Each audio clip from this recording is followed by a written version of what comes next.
Bank reconciliation statement, ठीक है। तो बैंक रिकन्सिलेशन स्टेटमेंट में लाइक देखो जनरली होता क्या है, तो इस चैप्टर में ये है कि लाइक आपके पासबुक और कैश बुक मैच नहीं हो रही है, पासबुक एंड कैश बुक,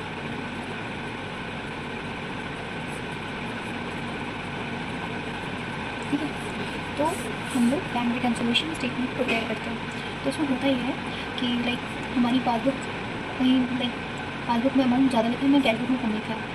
तो देखते हैं लाइक हमारी पासबुक में कम लिखा है, कैश बुक में ज़्यादा लिखा है, तो देखते हैं। तो जो बैंक रिकन्सिलेशन स्टेटमेंट होता है, it is not prepared by bank, it is prepared by us, okay. इसमें एक अजम्पशन लेके चलना है that bank is always right, ठीक है। तो हम लोग को इसमें क्या करना है, फाइंड करना है difference between the passbook and the cash book by preparing BRS, मतलब bank reconciliation statement. Always think as per cash book, बताऊँगी भी कैसे, ठीक है। Issued but not yet deposited, हमारे पास से चेक चली गई है बट मिस्टर एक्स ने अपने खाते में नहीं जमा किया है, ठीक है, चेक को डिपॉजिट नहीं किया है, तो हम लोग अपने पास से बढ़ा लेंगे, अब तक हमारे बैंक अकाउंट से पैसे कट नहीं हुए हैं, ठीक है। फिर आता है check deposited but not yet cleared, check मिल गई है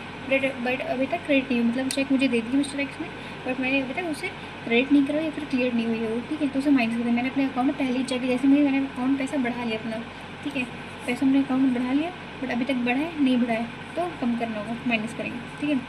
फिर आता है amount directly deposit in bank but no information received, ठीक है, हमारे अकाउंट में किसी ने पैसा डाल दिया बट हमें इन्फॉर्मेशन ही नहीं बताई, ठीक है, पैसा हमारे अकाउंट में बढ़ गया, ठीक है, बट हमें किसी ने इन्फॉर्मेशन नहीं बढ़ाई, तो हमें क्या करना पड़ेगा, बढ़ाना पड़ेगा, ठीक है। फिर आता है हमारे पास amount directly deducted from the bank but no information receive, ठीक है, लाइक जब आपके अकाउंट में ऑटो पे लगा होता है, हमारे अकाउंट में डायरेक्टली पैसा कट गया,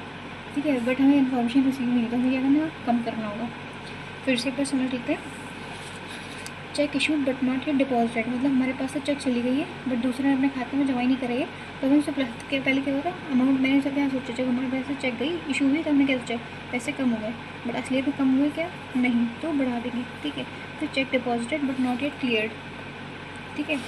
चेक डिपॉजिट मतलब हमारे बैंक में किसी ने डिपॉजिट हमें किसी ने चेक दे दिया, ठीक है, बट अभी तक वो क्लियर ही नहीं हुई है, मतलब ये हमने यहाँ पर बैंक में कराई नहीं है, ये लाइक हमने बैंक में करा दिया तभी तक क्लियर नहीं, तो हमारे हमने क्या माना, हमारे अकाउंट में पैसा आ गया, ठीक है, बट पैसा आया क्या नहीं, तो उसे माइनस कर देंगे, ठीक है।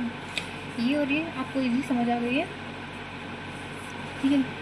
तो अब इसके बाद हम लोग नेक्स्ट वीडियो में न्यूमेरिकल्स करेंगे इसके, देन